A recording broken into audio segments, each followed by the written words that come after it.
The past. A new and uncertain world.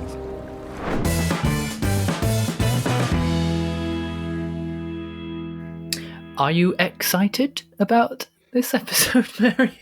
I tried to do an X joke. Excited.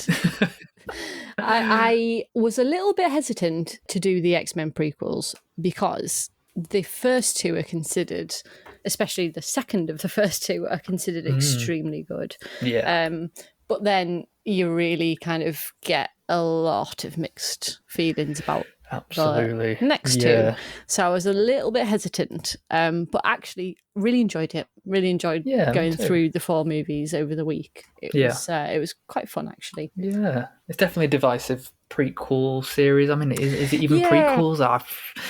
I mean, when you look at what people have said, especially about Apocalypse and Dark Phoenix, and then you actually sit down and watch them, it's really critical what people have said. I don't think they're quite that bad.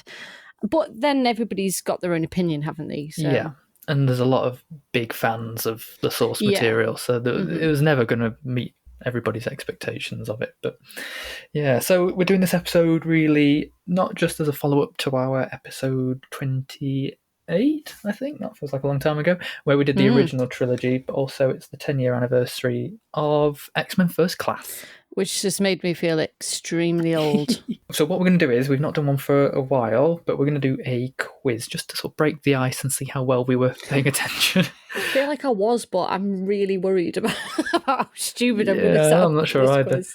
Just so everyone knows, we're doing X-Men First Class, X-Men Days of Future Past, X-Men Apocalypse, and X-Men Dark Phoenix. So I suppose without further ado, exciting quiz. Let's quiz.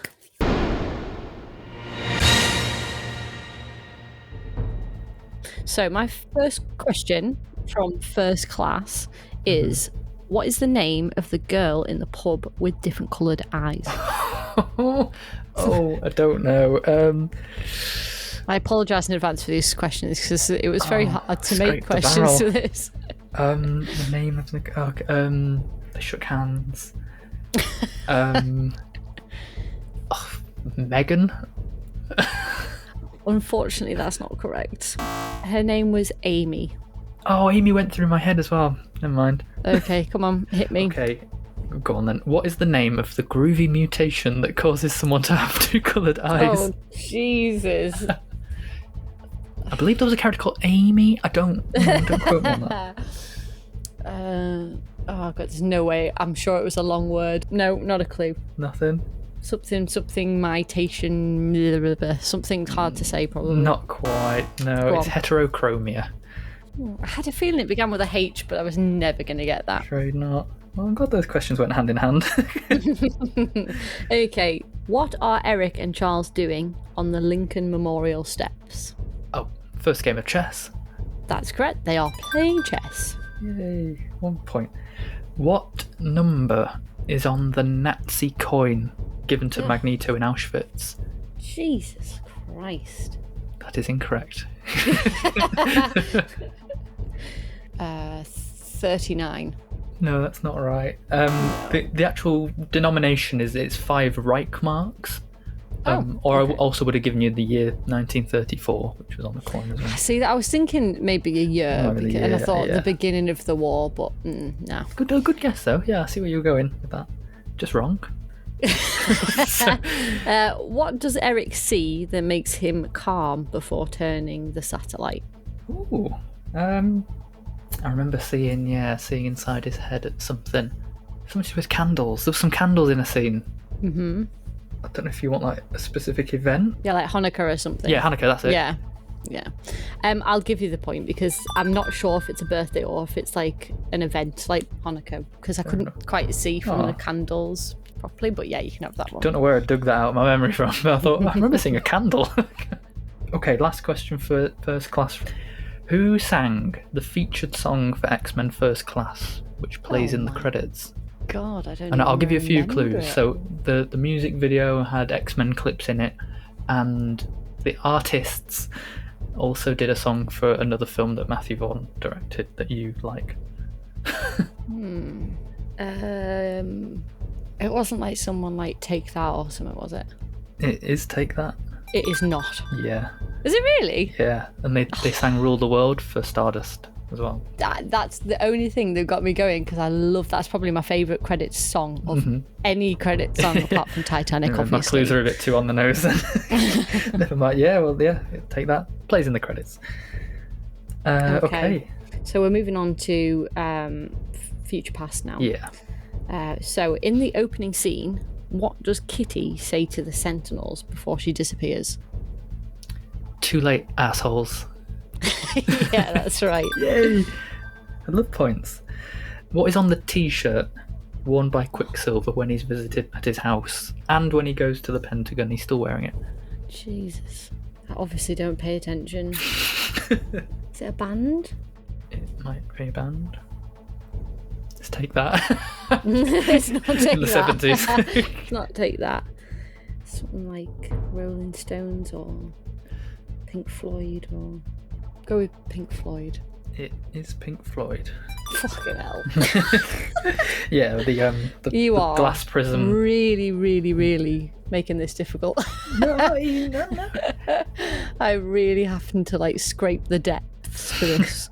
Okay, next question. Oh, it's you. It's me. It is me. Slowest quiz we've ever done. What year does Logan go back to? Nice easy one. 1973. That's correct. Yay. Okay, a post-credits scene depicts what event? The building of the pyramid. Yeah. I didn't know if you'd stick around for it. Okay, so my last one for Days of Future Past is, what is on the license plate of the car Logan takes? I remember even reading it and thinking,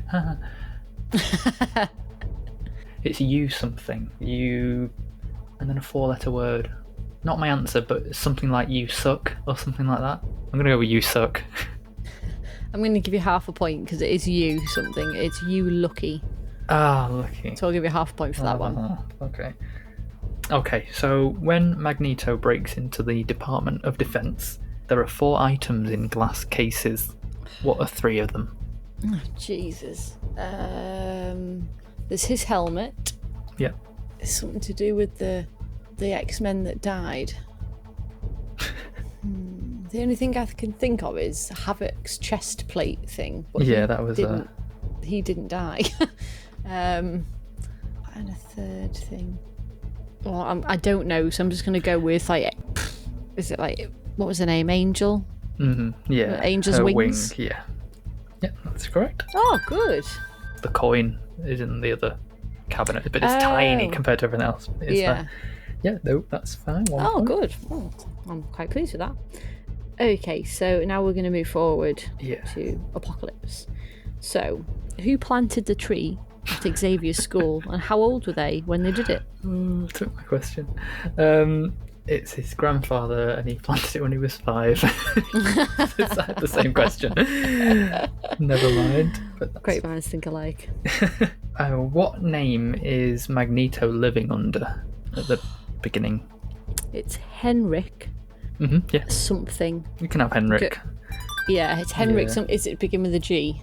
Yeah, like Gursky or something Gursky. Yeah, something like that. That is correct. Okay. Okay, name the 4 disciples that Apocalypse gathers. Disciple. Horseman. Yes. Jesus. Magneto. And Storm. And a different angel. And Psylocke is the 4th one. That's right. What is Quicksilver eating when he notices the mansion is about to explode? Oh, God, I have no idea. I can't remember. Oh, I don't know, chocolate bar? I don't think I can give it to you. No, that's alright, it's I fine. don't think it's a Twinkie. Oh, right, okay. Yeah, that's not a chocolate bar. Sorry. That's okay. Okay, my last question then is, what is the very last shot of the film? The danger room doors are closing on Charles's face. That's right. Yeah, and he's bald. Yeah, very bald. My last question from Apocalypse. What is Apocalypse's actual name? Ah, Is it something Ra? What? Begin with an R. Yeah, at one point It's he does one say of he's the got lots of names. names, Yeah. but this is the name that people would chant at him. Does that begin with it? That had an S in it, didn't it?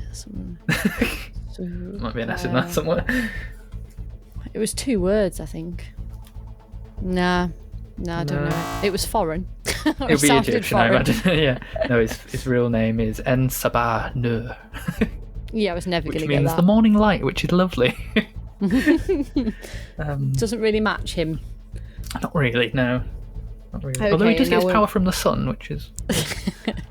And now we're moving on to the last one, Dark Phoenix. So my first question is, what does Charles offer Jean as a metaphor for her gift? Ooh, a pen! It is a pen. I like that metaphor. I think it works. It's a gift. Yeah, it's very good. How many astronauts were saved from the space shuttle? It was either 5 or 7, I think. Because there was either 4 that he took out straight away, or 6, and then he went back for 1. Let's go with 5. The answer I've got written is 6, because 6 of them get off the plane at the end. I didn't count them as they were being saved, so I'm assuming there was only 6. So based on that, I'm going to say it's wrong, even though you might be right. Okay, Sorry. well, linking to that question is, what is the name of the space shuttle carrying the astronauts? Oh, is it Endeavour? It is Endeavour. Is it? Ah, that's a good shout. Just went mugger on that one. Just came out. What is the name of Jessica Chastain's character? Her real name or the name of the alien that takes over? I suppose the alien that takes over. Vuk. Vuk. V-U-K. Fuck's sake. Right. I had to be careful with that one. Vuk. Yeah, that's correct. Okay, sort of linking to that one as well then, is what is the name of the aliens that invade Earth? I had to double check this because Captain Marvel was coming out at the same time. They had to change their plot, and I think it's the Skrull or the Skrulls. That's not what I've got written down. That was not what I found. I think the Skrulls are the ones that are in that one. I think. What's sure the that's answer what you've they got? are, but I've got Dabari. D''B''A''R''I.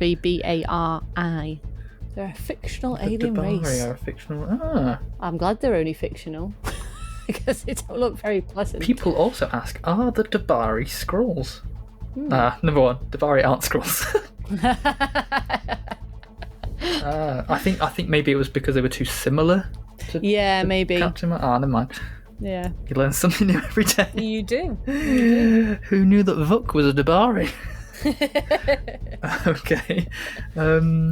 My last one? I don't even know. What is the name of the dog owned by Jessica Chastain's character? Oh, Jesus. I've just been watching The Conjuring and all I can think of is the name of their dog. It might be the same. Nah, I don't think it is. She shouts it a few times. She does, yeah. But I just... and she said it so many bloody times as well. I don't know. Elmo. Elmo. Elmo, it'll do. It's not far off Elmo. Luna. Luna. Nah. I We watched it frigging yesterday. I can't believe that. Never mind. Okay, let's tally up the scores. Matt, I've lost. I think it's pretty... Not by a lot. I think it's pretty clear. So the scores at the end of the enormous quiz that was meant to be shorter than last time. You got 6 points, and I got 9.5 apparently, which I don't know how I did. Yeah, well, I mean, it was obvious you were going to win that one. I don't know. We were pretty level pegging. But anyway, let's crack on.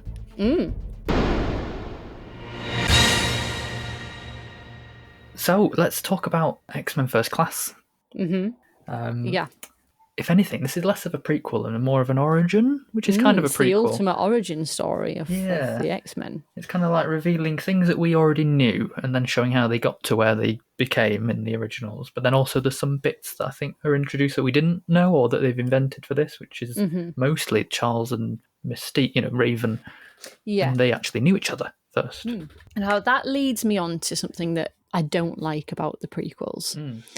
Now, obviously, we'll get on to other areas of it when we talk about Days of Future Past, but I just feel like when you look at the prequels, you're thinking, yeah, but that happens in the original, so how have they got this? Do you know what I mean? It makes you like question so much, which I don't like, because you're thinking, well, how was that possible? Because they didn't know each other in the original, and they don't act like they knew each other, and it's just it makes you question all these things. It was the timeline starting to get a bit confusing, and I know other films later made it more so. But there were certain things that were created for this, and some of the stars they got for the film obviously made them feel like they had to have these as main characters. I think a lot of people weren't happy that Jennifer Lawrence was a main character. I don't know. I mean, Jennifer Lawrence in the first few, she did have a lot to do, and that's good. But I don't.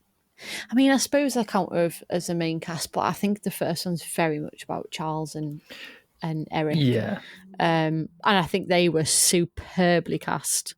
One thing I really liked about Eric's bit is the opening mirrors the first X-Men. The whole sequence is just shot for shot. And I think that's kind of good in a way, because I know a lot of people, myself included, were quite skeptical about, more films being done or, prequels being done. So I think that was really good in a way, because it was a familiarity, but then it continued on, past it gave where you we a bit more. left the first time. I really like Magneto's storyline. I think it's brilliant. It's very dark. It's bleak. There's a lot going on in there. It's a really important storyline to include in it. Very serious topic, and it underpins everything that he's about. Absolutely, how he is the way he is. He's a complicated character, but it's all very simple. This is why he is the way he is. We get a bit more though in this, don't we? Because we get the character of, well, at the time he's something Schmidt, and then it's Kevin Bacon basically, who I don't usually like in things. But if I'm honest, I think this is his best acting I've seen, but I don't know if I like him. Yeah, no, I'm a bit. I'll come to it later, but I'm mixed feelings about that. Yeah, but it sets Magneto on this path, doesn't it? Of he turns into a bit of a Nazi hunter, globe-trotting around the world and killing them. Totally understand that. I think I would do the same. It makes complete sense. And then there's this revelation that the guy who killed his mum, caused all this pain for him, is actually a mutant himself, and it's a different kind of Nazi, a different kind of supremacy. I was always a bit unsure about this. Was he a mutant, or did he create this power for himself? Because I feel like the fact that he was like doing so many experiments and stuff, maybe it was something he made himself into. I don't know. If I'm honest, I don't know. Yeah. I don't know. Yeah, he saw mutants as superior. He had the same fundamental ideology that Magneto would have, but just different. So I guess he could have been all along. And he was just trying to recruit mutants so that he could... Obviously, he wanted to cause World War III in this film with the Cuban missiles and all that stuff. I'm not actually too sure. I have to say, though, and I will go on record saying this is my least favourite aspect of the film, is just the whole villain plotline. Yeah. I just don't really care. It's not enough. I didn't really care for it. Yeah, and there's a lot happening in this film. Like, you've got the origins of one thing, you've got lots of mutants being introduced as part of this first class. You've got Eric, you've got Raven, and all this stuff going on. And then and then there's this plot line about missiles, and I don't really care. Yeah, I think underpinned in every single X-Men movie is politics. Yeah. What they've tried to do in this one is include real life. Oh, definitely, in there, and how the mutants fit into that, and consequences and things like that. Yeah, I like that. I like that part. Yeah, I just don't think maybe the Cuban Missile Crisis was not the right way to go about it. Yeah, maybe it was quite heavy, wasn't different. it? I like that it gave them their first mission. I like that, and I think that whole sequence really worked. But if anything, because it's set in the 60s, because of them saving humans, by consequence, they made themselves visible as mutants, and then also the villains. I like that was the origin of mutants being feared and hated, and how that sort of was at the same time the civil rights movements were about to kick off. Because I know we talked about that in the originals as well. It was all the social metaphors and stuff. I like that, but the actual history of which colonel in the military, or which Russian general, and I just didn't really. It's got an interesting tone, this movie, because, like you said, it's set in the 60s. It's got like a mix of tones, like it's this darkness with very deep themes, but then there's this alternate, like very funky 60s vibe. But it's very mixed, definitely. Which I think works for the movie. It needed to have the important serious themes in there. But obviously they've tried to make it light and fun as well, and really make the most of the time period that they're in. Xavier's character's quite key to that, I think, because he starts off really not what you'd expect at all. He's this playboy, he's obviously a professor, Loves very clever himself. and likes mutants a lot. I don't know if I like him in this one. Yeah, no, I don't think I like him very much in this one. I think with this as well, this film, very much the 60s, they made some interesting decisions. Like they did a few split screens and different things to mix it up a bit.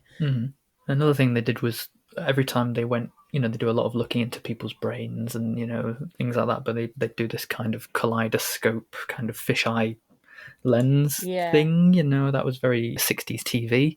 Yeah. And I think as well, this film, it doesn't just conform to simple storytelling. There's a lot of ideas in there. And for the most part, I think they're portrayed very well. But like we said, I think there's just too much I agree. in there. Most of what they do well. But I think it's a problem of just having too much in there. Yeah, to the point where your brain does shut off at certain bits. Yeah. You'd rather just watch them finding mutants, them finding out their powers. Yeah. And then using them at the end. I'd rather just have that. So, have you got anything else to add? The music. I remember coming out of the cinema and saying the music was brilliant. I remember coming out thinking that was great music by Henry Jackman. Especially things like when Magneto's turning the satellite, and at the end when he's lifting the submarine out of the water, it just sort of swells, and it's heroic and a theme for really fits for him. Yeah. I'll reserve my last point because I think it's my favourite part, which leads us on to our favourite part. I think for me, one of the bits I like the most is the training montage. I always like a good training montage. Yeah. But I just like to watch the development of them, enhancing themselves and learning how to use their powers. Yeah, I do have one gripe with that, though, is the bit where Beast is running. Takes his shoes and socks off and runs with his monster feet. And he runs around the mansion in 5 seconds. It literally doesn't make sense. I just have to point that out. I counted. It didn't, no. It didn't work for you that bit. Well, the speed that he set off at couldn't have gone round in 5, because if he did, that would be his superpower, because that was Quicksilver shit. It's a good training montage, and it felt fun, and we like watching powers. One thing the original films didn't do enough of, potentially, maybe, is showing people just doing what they can do. We want to see it. Yeah. There was a funny Wolverine moment as well. It was very short and sweet, but I quite like that as well. I was like, oh, it's Wolverine. That's a semi-good link to what I'd say my favourite aspect is, and I think it is the different ways it manifested, but ways that they would drop hints or Easter eggs as to what was going to happen, in the future. There are funny ones like the Wolverine bit, but I like the things, little nods to Xavier's hair. Next thing you know, I'll be going bald. And there's a bit where Mystique is flirting with Magneto, and she changes into the form of Rebecca Romijn, who played the original Mystique. I think that's quite good. He drops William Stryker in there a few times. Yeah. So you like the fact that it linked so much with the original? Mostly just the origin stuff, like where the helmet came from, the X-Jet, the mansion, how they made Cerebro. Yeah. So I liked a lot of that. Absolutely. Moving on, yeah. A sequel and a prequel, Days of Future Past. Yes. Unusual. It's such an interesting plot. Like it's just so clever. Yeah. It's so clever. It's a time travel film, really, isn't it? Exactly what you said about being your favourite part there is my favourite part of Days of Future Past, is the link between the old and the young. Basically, I love seeing the characters as they are. Yeah. Because for me, they're the characters. That's the X-Men. Oh, yeah. And it does work. I do believe they're the same people. Within the realm of the story, I believed it. Yeah. Which is testament to the casting. Yeah, they have done a good job with it. Yeah. So the story on this one, then, really, I like the opening. It's quite terrifying, and we get the voice of Patrick Stewart back, which is nice to hear. And there's this almost post-apocalyptic world, which I'm pretty sure is set pretty much in 2021 or 2023 or something. So it's not far off, any minute now. And it's the last surviving mutants in the world who are being hunted by these robot sentinels. The classic. Terrifying, absolutely terrifying they are. Yeah.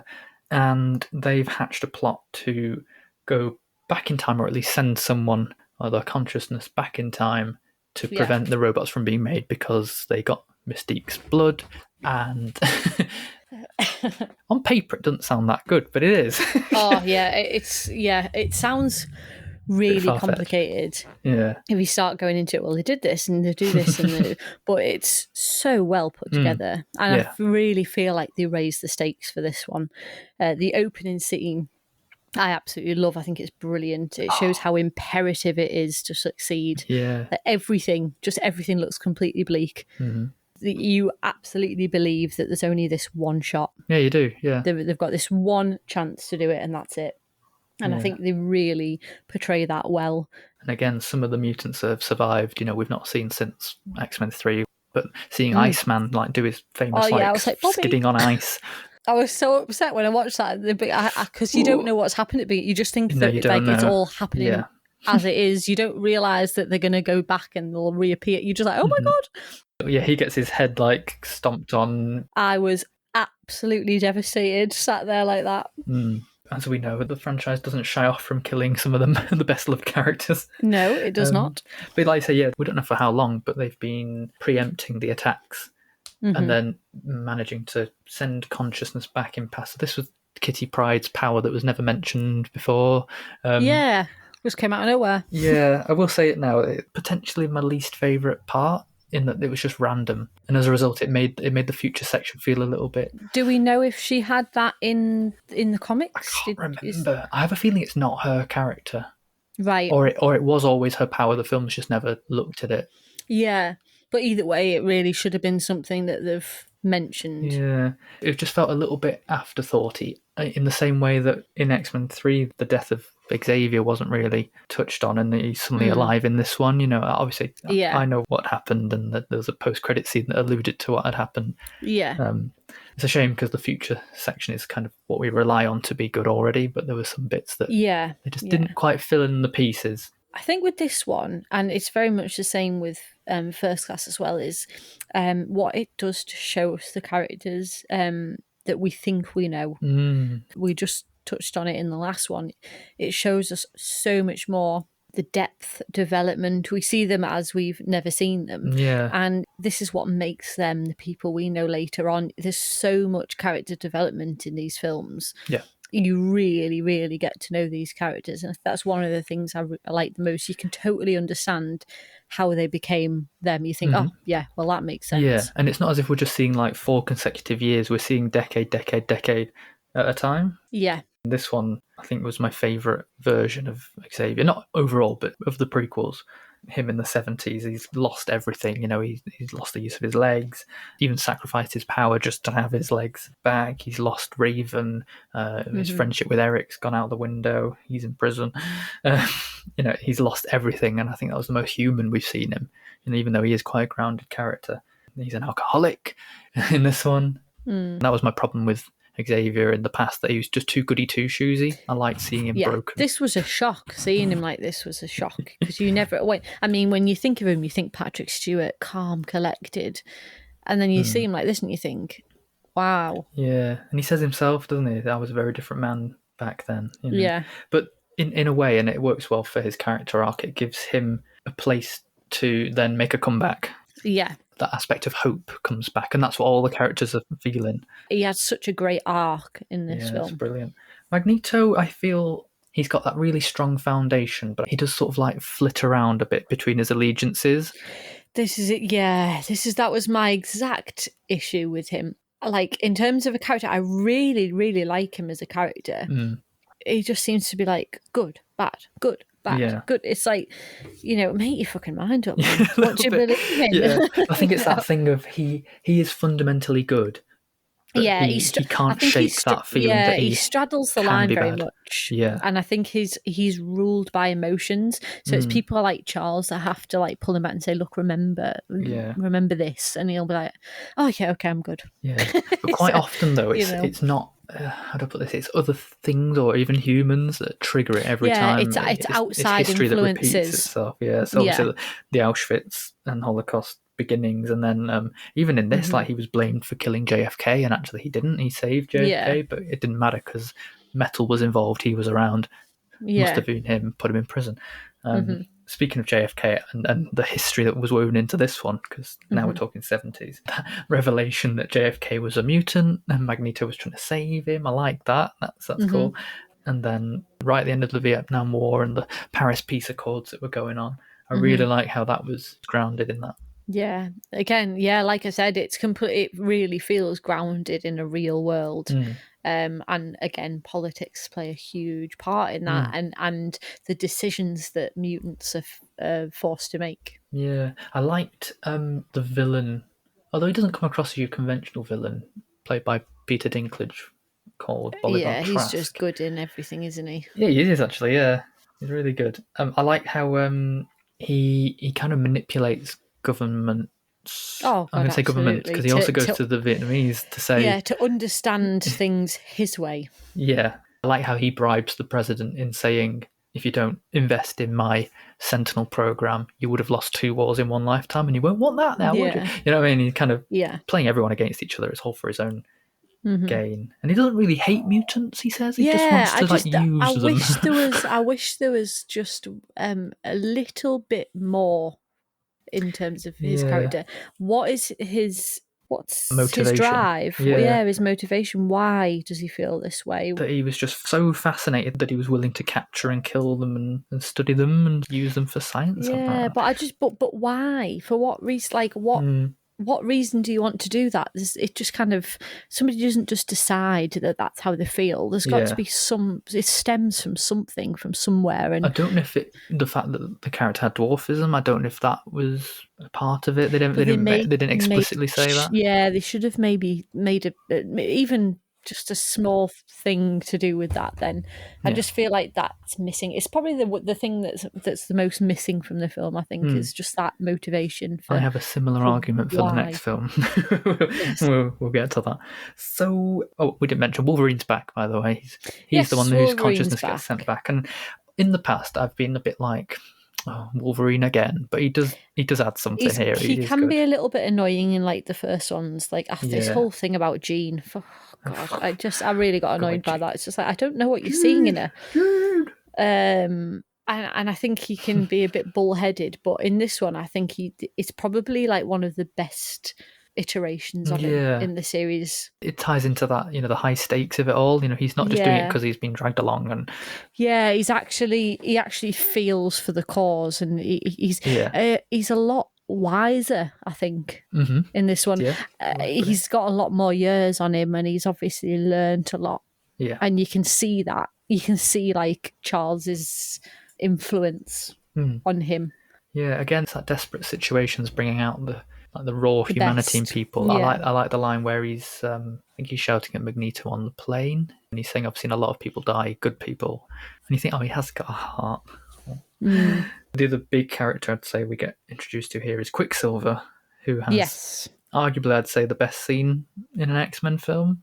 Nightcrawler's is close in X-Men 2, and it's still very good, but I think overall this scene where they break Magneto out of the Pentagon is kind of genius. It's an amazing moment. Not only is it a great introduction for a character, but it really shows what the movies can do.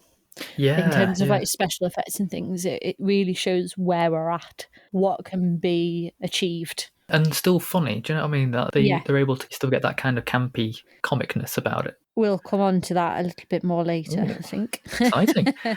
One thing I noticed here as well, the original X-Men theme was brought back. So this is Bryan Singer directing, who did the first 2. And I do think that adds something as well. There's something exciting about that theme. Yeah. I did like that. I think in terms of quality, this is probably the best put together X-Men film. Yeah. And we said before, 2's very close. But I think this one, the special effects, the character development, the arcs, the script in general, and how they've put the whole storyline together, I think this really does take first place. Yeah, I think so. I think for me, my favourite part of this one is the moment with the 2 Charleses. That's a good moment, yeah. I really love that. That's really like good. 2 amazing actors head to head. And that speech of hope. Yeah, it's so pivotal to what changes the film, what changes Charles as a character.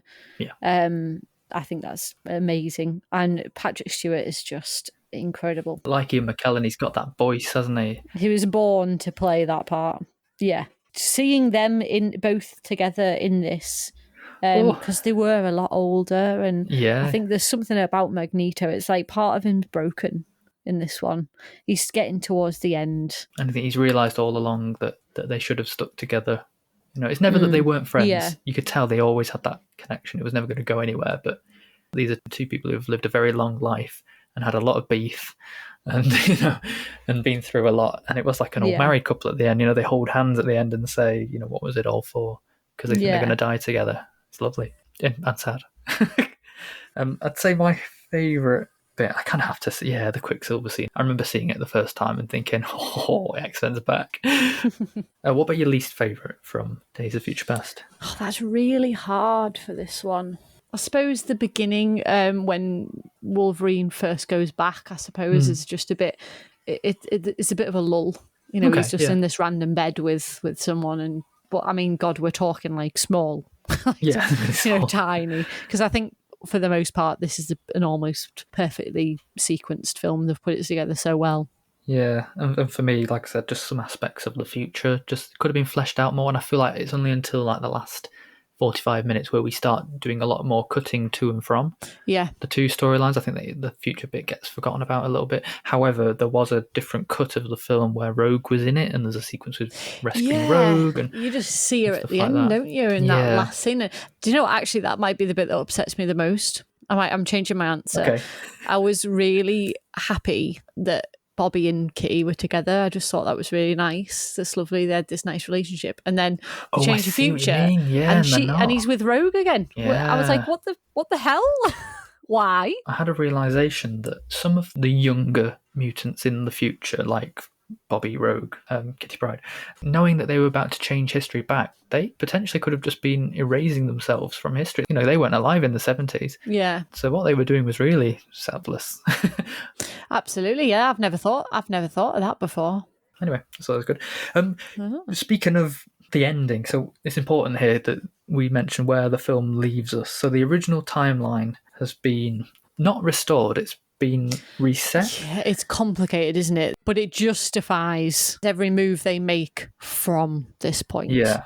So we know that in the new timeline, you've got to forget now everything that ever happened up until the end of Days of Future Past, I suppose. Basically, never happened. The first three movies, the original X-Men movies, the future is not going to take place like that. No, although we do see the characters that we're familiar with. You know, we see Scott back, and we see Jean back. And we see, Hank McCoy, Beast. He's back. But their future could be anything now. So it gives the filmmakers license to go anywhere, do anything because they're not limited to what these characters were doing at that time in the original movie. So I can see why they did it. Young Xavier at the end says the past, a new and uncertain world. You don't say. This is where things get a little bit messier. Yeah. We said this was a divisive prequel series. So next we get X-Men Apocalypse. So as you say, like the future's now rewritable, sort of. Still Bryan Singer directing. Yeah. I think this one gets a bad rap. I really do. I don't think it's as bad as it's made out to be. I actually quite enjoyed this one. I think certain bits, if they were removed, would improve the overall quality. But I think there are bits that, and too many bits have been just put in, and I don't know why. I just don't know why they've done it. So this one, plain and simple, the first known mutant in the world gets betrayed at the beginning in ancient Egypt. Then he comes back. He wakes up in the present day and he's not happy with future people. He's brought back by people who believe that he's someone to follow. Like a god, yeah. Yes. And he's not happy with the state of the world in 1982 or whatever it was. And he decides, you know what, I'm going to tear it all down and do it all again or something. Pretty much. Not he's going really to sure destroy why. everything. Why don't you just fly to a different planet and do one there? Anyway, so we're with the old, the new, the new cast, the young cast characters. Yeah, they start blurring into one, don't they? This is almost an origin as well, because we're in a different generation now, so it's the origin story of Jean and Scott and Storm. Yes. You know, it's a new generation of origin story. So again, you're getting themes that are quite similar from First Class. Yeah, and the school is more of a thing now as well. You know, the school's kind of up and running and actually working. Where in the 70s they'd all been sent off to Vietnam and things like that. So this is the first time we've seen the school working as it was going to be. Yeah, and I do like that aspect. I do. I'd love to go to that school. Yeah. It's mega. I don't know where to start on this one, really. Maybe start with the good things, if there are any. So, well, I mean, starting from the beginning. So, said it's an origin. The very, very beginning, that first scene, when you actually see Apocalypse, you know, and you're introduced to him and him being, you know, betrayed and all that, I just can't get on board with it. No. It's just so less realistic than the rest. Like everything else in the I know we're talking about mutants and superpowers essentially, but it's quite real. But it just doesn't feel the same. The others are grounded in a reality in the real world, and I think it's because we just didn't get any context to what this scene was really about. It's just like, oh right, so they see the sun and all of these little gold things go down this triangle, and then they go up into the sky, and then it's just like what? Yeah, like and I think we get it, but we're not made to care about it. Even in the first X-Men, what Magneto is trying to do, it's based in science. Yeah. Do you know what I mean? It's like, but this is just otherworldly. This is like magic, and it's like, I just cannot get on board with that. So that from the beginning kind of sets me on the back foot. I did then enjoy, though, introducing the young primary characters, Scott and Jean and Nightcrawler. I really like their origins, and that takes it back to this grounded and believable situation, this environment that they're in. That process of finding mutants that are maybe in trouble, taking them to the school. You know. Yeah, so it's a mix for me, this one, because there are moments that feel completely unrealistic, like it takes me out of the story, but then it's grounded with these other moments that are very realistic and totally fit. I see what you mean. Yeah. But again, it's the characters that are leading on that, really, isn't it? And it's just the scripting and the plotting that let the other bits down. Yeah. I guess talking on script, a risky story to bring to the screen, I think. It's called Apocalypse, you know. Yeah. If it's not epic, you've not done it right. Yeah. And I remember watching the trailer so many times, and I was so hyped, and this is right on the back of Days of Future Past, which was incredible. Yeah. I couldn't tell you how many times I just rolled my eyes, as if to say, really? Looking at the script and the dialogue itself, here's some direct quotes from the film. Someone's taken over Cerebro. To do what? To connect. Right, okay. Magneto's family die. And he's screaming at the sky, is this what you want from me? Is this that what I am? It's not subtle, is it? Absolutely heartbreaking, though. 2 people killed with 1 arrow? Really? I was just like, yeah, okay, really? Yeah, but just, I mean, think of it from the human element. Like, he's tried to be this good guy, to move on, to become, a different person and leave it all behind. He started this new life, and just that line when he's crying, "Not my babies." Oh my God, I just broke down. I just started sobbing. I was so upset for him. So that problem of, the characters are great and the acting was great, but then the script and the plotting of it, the actual story of how it happened, why? Yeah, I think my biggest gripe with this film is the script itself and the plot. There's just so many moments that I feel like are irrelevant. So they do make a joke at one point that the third movie being the worst, which I thought was very ironic. Well, they were poking fun at the third one in the original series, but I don't think they realised they were actually going to end up poking fun at themselves. This third film was pretty crap. I think for the most part, for me, I really, really enjoyed the first hour and 10 minutes. I was like waiting for it to get bad. I was like, I remember this not being that great, but this is really good. And it got to about an hour and 10 minutes. And the bit that changed it for me was the Quicksilver scene. It was a completely serious moment that was completely degraded by a scene that never should have been put there. Yeah. It was like it completely interrupted the tone that they'd made. Yeah. And I feel like from that moment, that's when the quality changed. Yeah. I remember in the cinema being not even disappointed, I was gutted that they decided that was good. Like, I mean, if that's a scene you want to put in there, fine, but it just didn't fit there. Why right there? Awful. I mean, you had such a serious moment. Havoc had just died. Yeah. The taken shot. It was so serious. Yeah. It literally just disabled the world's superpowers, and then we watched a Quicksilver carrying a pug eating a pizza. It totally so interrupted, and it really it just ruined that scene for me completely. They expect you in the very next scene to be sad when Cyclops' brothers died. I just shout out to him. Ty Sheridan, who plays Cyclops, I think did a really good job, actually, in all of the films. Yeah. For a character that was actually quite loved and was done dirty the first time around. Yeah. He just about pulled it back after that scene. Yeah. But yeah, the Quicksilver scene was horrific. Yeah, as well for me in terms of scripting, like the whole Stryker kidnapping plot that follows that.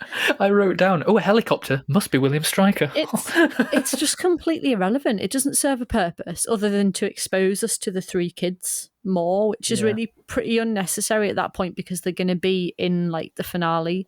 Yeah, it's completely irrelevant. There's so many bits in there that don't need to be there. I've got many more. The Caliban scene, getting mutants passage, just no context given whatsoever. Yeah, there's no need other for than it. Introducing Psylocke, which leads me on to Psylocke and Angel. Why couldn't they have just had Magneto active with his Brotherhood of Mutants, like 3 others, and Apocalypse finds them all and turns them into Horsemen? Brilliant. We know who the characters are then. And there's a few there's other moments where just what they've tried to do is put comedy into the film, but they've put it in the wrong moments. Towards the end when you've got Moira McTaggart and Charles, moment what was that her they're point having in this film? It's interrupted by Nightcrawler sitting up and yelling. What did I miss? So it's this really nice moment again, just interrupted by this stupid comedy that makes it silly.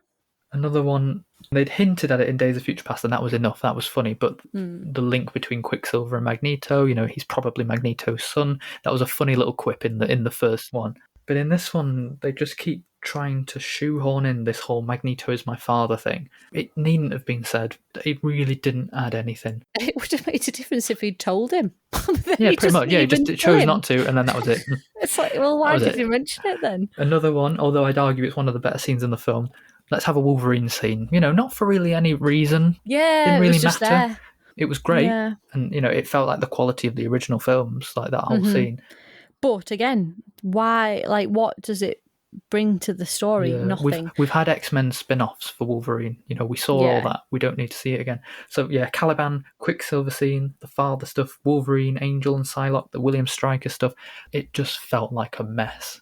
The first half of the movie for me really worked. I liked it. It was good. I was on board with it and had no problems for the most part. The second half, I just felt like they'd lost the way.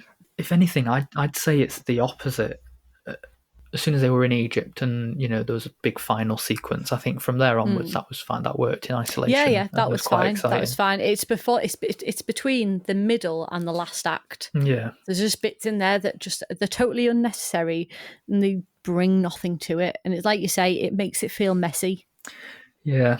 This is why I gave it a 2.5 rating, because half of it was good and half of it was completely useless. I gave it a 2.5 rating the first time I saw it. I actually raised it to 3.5 actually, because I enjoyed it a lot more than I was expecting to, and I think it was that first half and the actual characters themselves that pulled it up for me. The issues with CGI in this one. Yeah, no, you were very upset. Just in general, there was no really particular moment. Obviously, the Quicksilver sequence was a big tell for this, but all the way through, there was just issues with and I'm not an expert, but the texture and the frame rate and the sharpness of all of the stuff and some of the green screen blending. There's a bit where they're all sat on a rock. It's just I know you're not in Egypt. I can just see that the background is fake, just all the way through, and you could tell that there was really no practical effects done. Everything was so CGI heavy.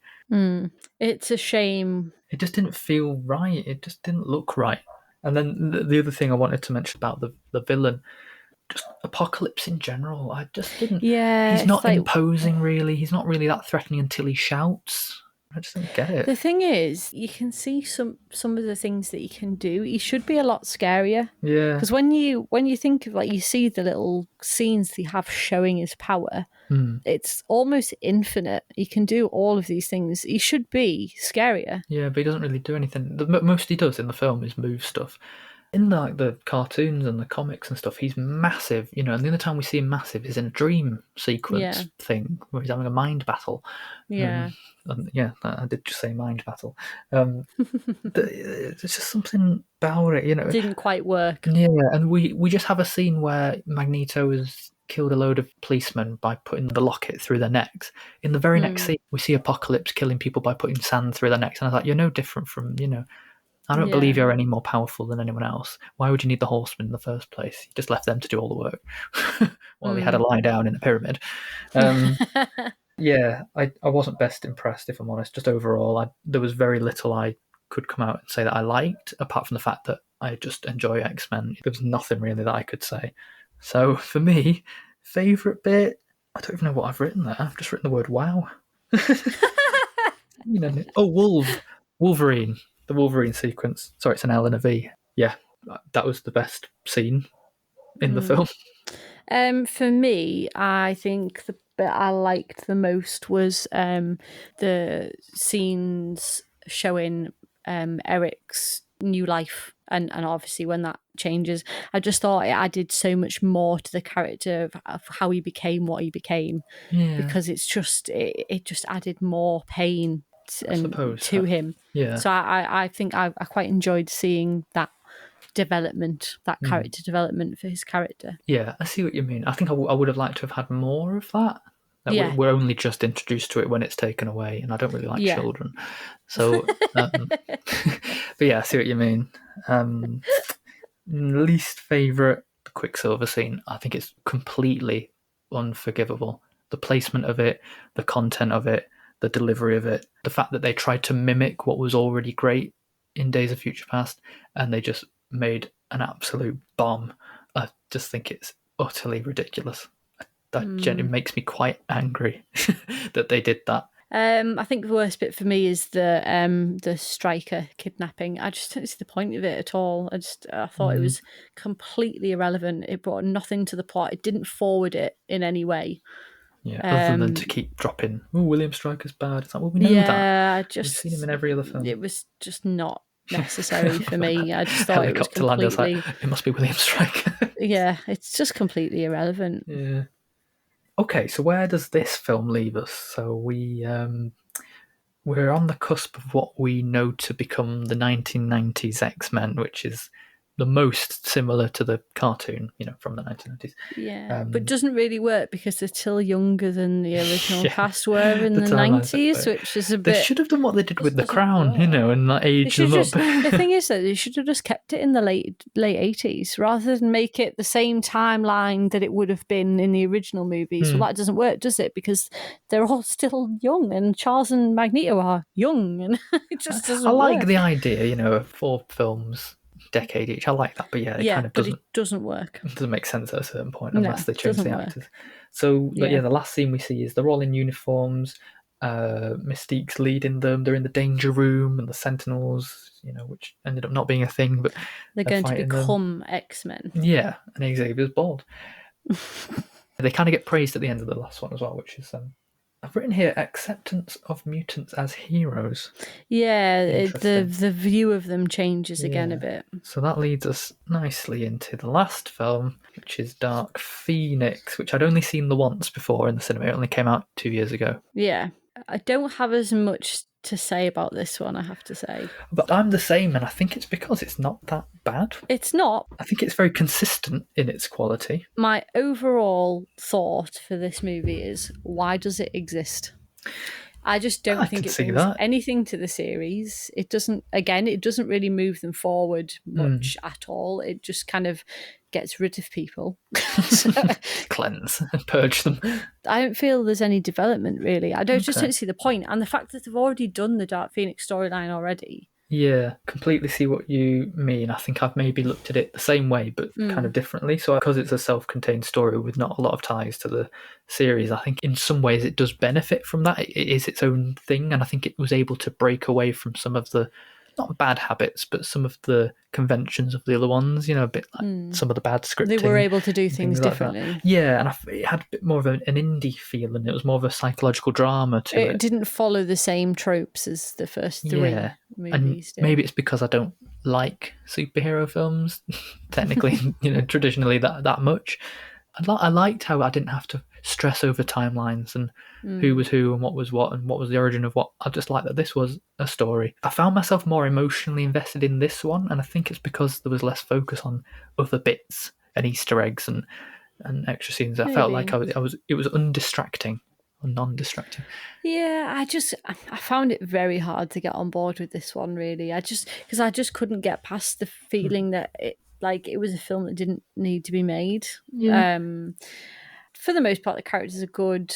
I wasn't keen on the idea of Jean's power being from space and the introduction of aliens to it. Yeah, the alien bit is where I was very upset in the cinema. Yeah, I mean... That's what Marvel films do, the MCU do, and I thought, please don't do that. The X-Men are grounded in gritty reality, and they think that they talk about the politics of the day and and how we see things and blah blah blah, and then they just put aliens in it, and even without that, I think the whole Dark Phoenix storyline, it's who Jean is as a person. Yeah, and the power that she has, and it's inside. They could have cut out the aliens, and the story would have been unaffected, but better. I feel like that power should be something that's within her, not something that she absorbed from space. Yeah, Yeah, I agree. I think my favourite moment from this is probably the battle on the train. It's great, isn't it? I think the action in this film was actually pretty decent, and consistently good, and the effects that went with it, I thought were actually I didn't like awesome. the battle so much before that, when they were going to get her and Magneto and Hank decided to kill her. That to me echoed the X-Men 3 house. Yeah, scene. That didn't really work for me. I wasn't overly keen on that. Didn't really go anywhere. But then when their allegiances change again and they all unite at the end on the train, that I thought was really good. That whole sequence really worked. It's a long sequence because it goes from the street into the building, onto the train, into the air. Yeah, and you get to see people doing stuff, actual do some powers.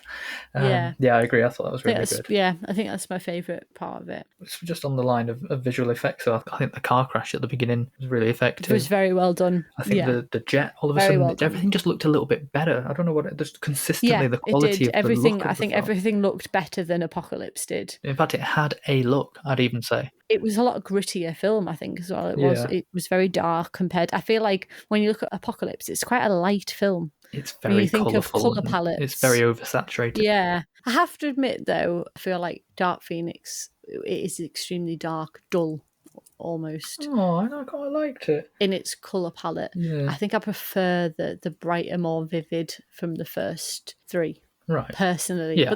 But that's my completely personal opinion. I get more interested in the vivid ones. Yeah, I think you are the opposite. More realistic, more character based, I think, more realistic. One thing I'll say while we're on the topic of colours, the costume design in Dark Phoenix, love it.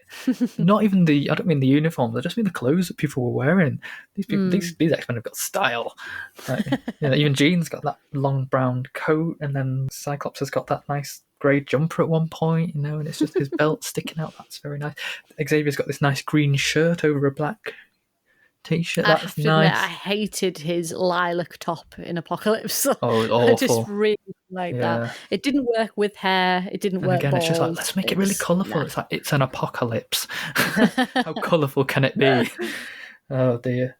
I just want to mention that the music was done by Hans Zimmer this time around, which is a massive difference. So no X-Men theme anymore, but I think he really helped give it a sense of an identity and the character of the Phoenix an identity. I like that. And that the scene where Jean makes Xavier walk up the stairs is one of the most horrifying things.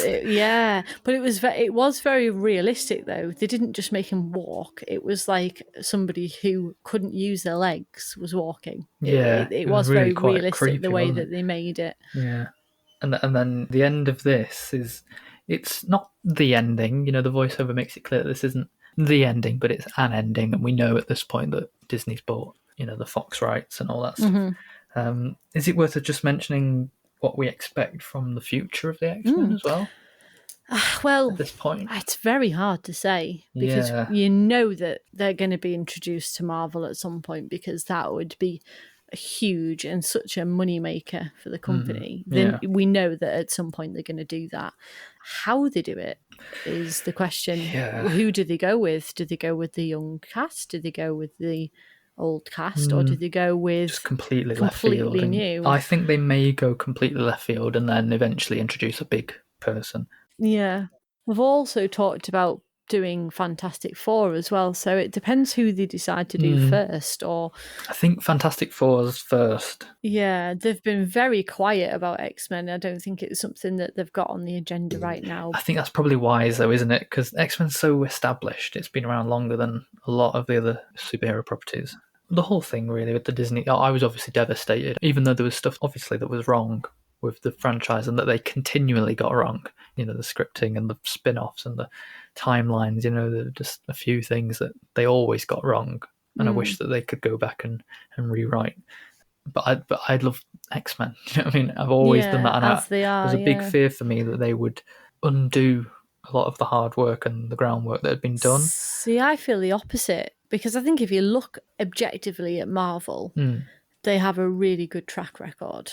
I think what they're able to do and the quality that they try to establish with the films that they bring out, and films that are obviously travelling over a long period, they have this amazing ability to do things like that, and they really are on top form. So I think that's exciting, because I think they've got the potential to be able to do some really great things there. My hope is that they would just fix the kind of bittiness of it and they would look ahead.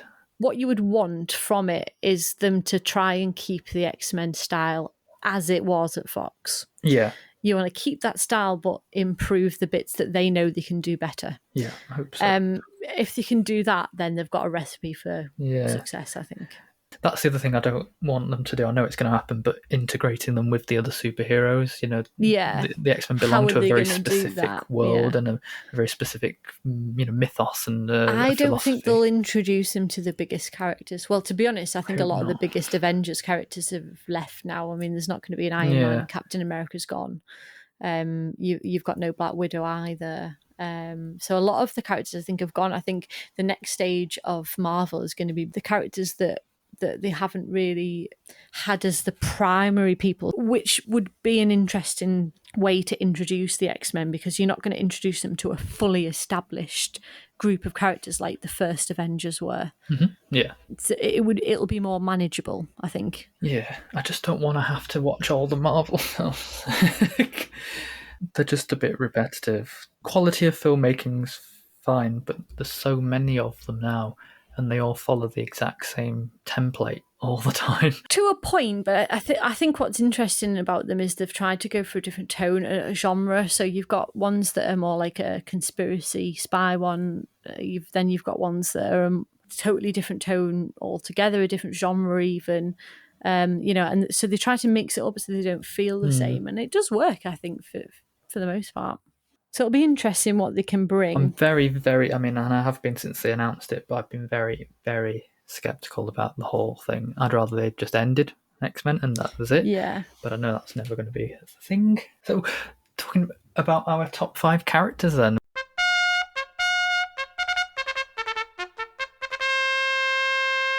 We did the same in the original episode.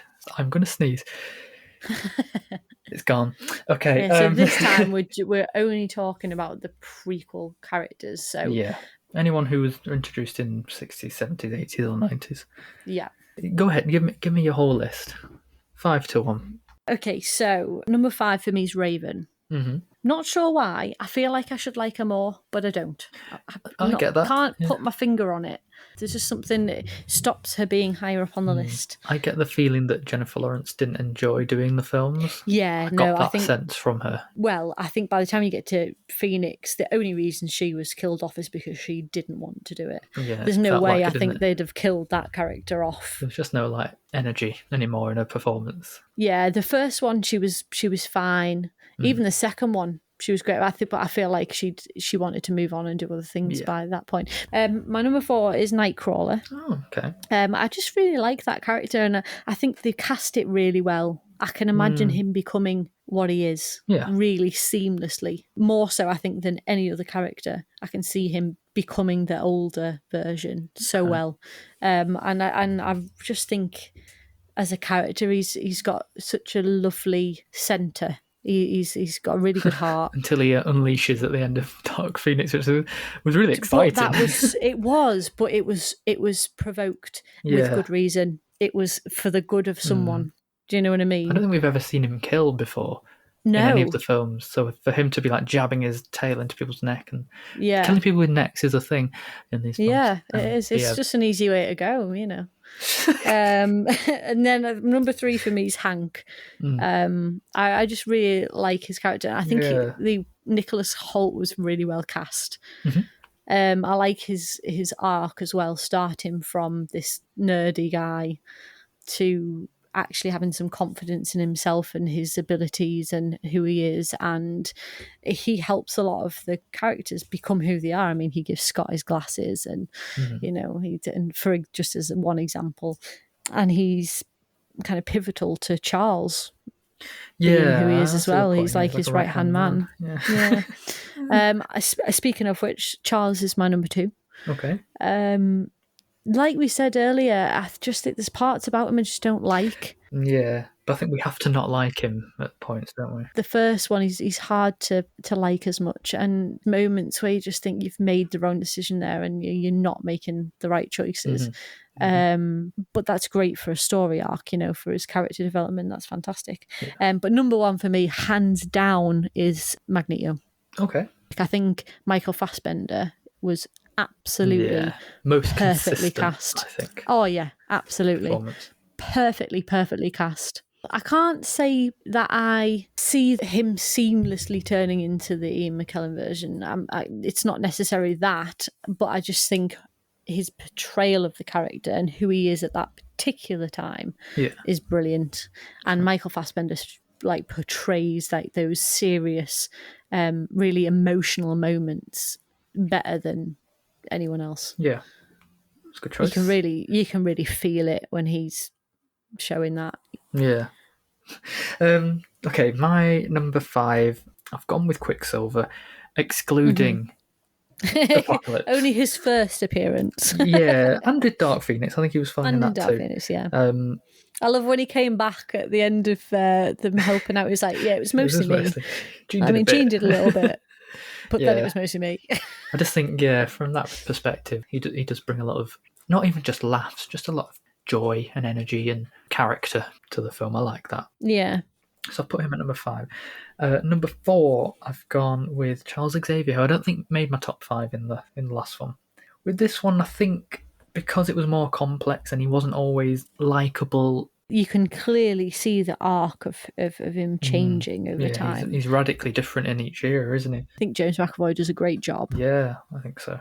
I've got to say the 70s version is my favourite. Even when they flash back to it in Dark Phoenix, I'm like, I like that version. Yeah, with the long I have to agree with that, yeah. You like it because he's got long hair, I get it. I do, it's true, I do. He's got this Anakin vibe about him. Yeah, I'm not going to lie, it is partly to do with the hair. Moving on.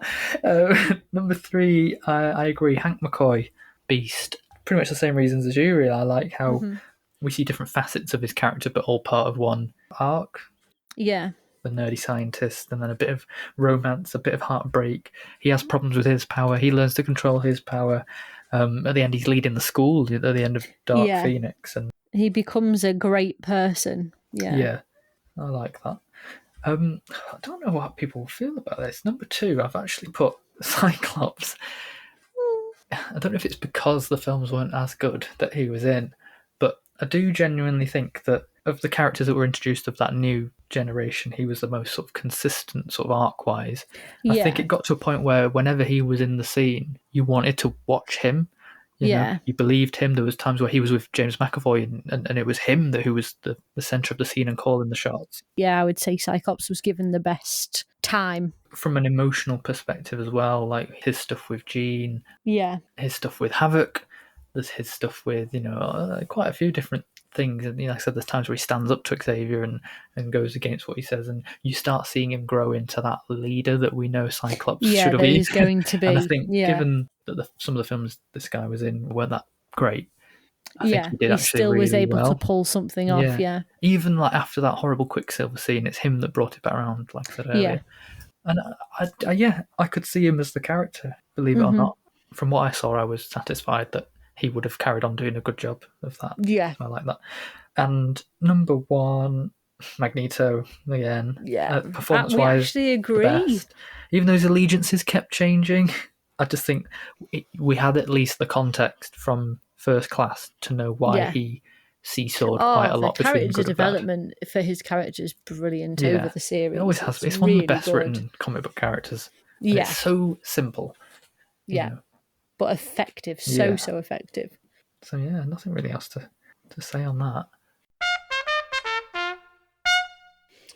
Well, there we go. So we are now, at this moment in time, we have completed all of the X-Men movies. Apart from the spin-offs. Maybe we'll, apart from the spin-offs, maybe one day we'll be able to come back and do some more, because there might be new X-Men movies. Probably not for a very long time. But in 10 years' time. 10 years' time, a reunion. Do you remember episode 28? That was quite Patrick Stewart like that. Many years ago. Oh, funny. So, what do we usually do at the end? This felt like a very long episode, but I liked it. We usually do a recommendation. We do, yeah. Let's do. I would say if you're going to watch one of these, it's got to be Days of Future Past. Good shout. Yeah. Fantastic. Really good film. I'm not going to recommend an X-Men film, although I would say give Dark Phoenix another try. If you watched it the first time and thought, no, I'm going to go with the film that I would have recommended last week had we not been on multi-narratives, and that's the new Netflix animated film, The Mitchells versus the Machines. Ah, yes. It's just so funny. I haven't watched it yet, but I'm going to get around to it. It's really, it's really quite good. It's the same team who did Into the Spider-Verse, so it's that kind of style where it's kind of a blend of like hand-drawn and CGI, and it's like someone's gone around with a fine liner and added extra bits in. You've got all sorts of things popping up, and it's very 21st century social media-y, but it's funny and it's a good family story. I didn't cry, honestly. So yeah, I'm gonna recommend that. Okay. So, Matt, where can they find us? Yeah, well, you can, if you want, find us on our website, cinechat.co.uk/podcast, or across social media, Facebook, Twitter, YouTube, Instagram, search for CineChat Podcast. Or if you wanted to, if you really, really want to, you can email us at podcast@cinechat.co.uk. Just gathering dust, people. Any day now. Okay, so next time... This is where it gets big. This has been a long time coming. It's so exciting. Not 1 episode. Not 2 episodes. Not even 3 episodes. We're doing a 4-part Harry Potter extravaganza. Expelliarmus. That's the only word you can use for this. Extravaganza. Yeah. So we're going to be reviewing... I say reviewing. It's probably going to be a gush/gripe fest of the Harry Potter films. 2 per episode. With a bit of a running theme to bookend each pair. So in the first episode, we're going to be looking at the transition of page to screen from the books to the film. And in keeping with that, we're also going to have a look at our favourite deleted scenes from the films as well, which are all on YouTube. They're all over the place. And some really good ones as well that got taken out. So yeah. Looking forward to this for a long time. This is going to be really exciting. This is just going to be like absolutely so much fun. I mean, who doesn't want to sit and watch Harry Potter? There's so much to say about them, and there's so many opinions about them, Even if you think they're the best films in the world, there's still a lot that, didn't go right. Yeah, didn't go right. Choices that weren't great, they were improvising them as the books were still being written in some place, It's going to be exciting. A reflection, it's going to be exciting. We are beyond excited. Yeah, so really look out for those, because they are going to be epic episodes. All really across looking forward June to them. and July. They'll be coming out. So it's the summer of Harry Potter. Yay! Cool. Doesn't get better than that. No, it doesn't. Okay, really. So on that note, that exciting note, it's bye from me. It's bye from me.